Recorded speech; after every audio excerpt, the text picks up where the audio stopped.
Now we're gonna get a bucket of water and a sponge. I like to use warm water. You're gonna have to make a call. If you're gonna use white grout, use the cleaner sponge on top here. If you're using a darker grout, the black sponges are okay, or they turn black. Okay, you're fine.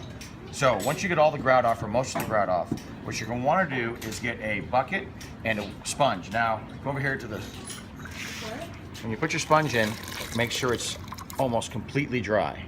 All right, now we're gonna go ahead and spread all of the grout around to see if we have any holes. If you have any holes in the grout, we gotta fill those up.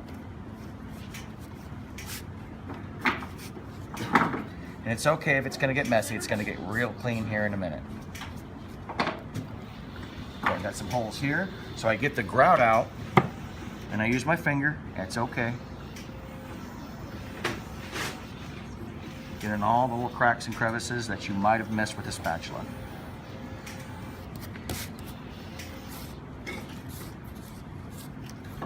All right. More here and there. All right. Dunk it. Go ahead and start wiping. Each time you wipe, use a clean edge.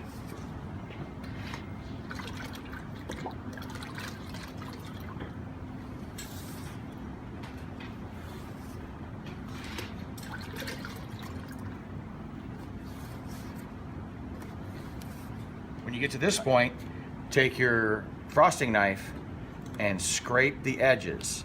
Now this is what, if you've ground a good edge, now you understand why. You don't want any grout on your edges. It makes things messy. You could have done a better job grinding. All right, and then we let it dry for 24 hours.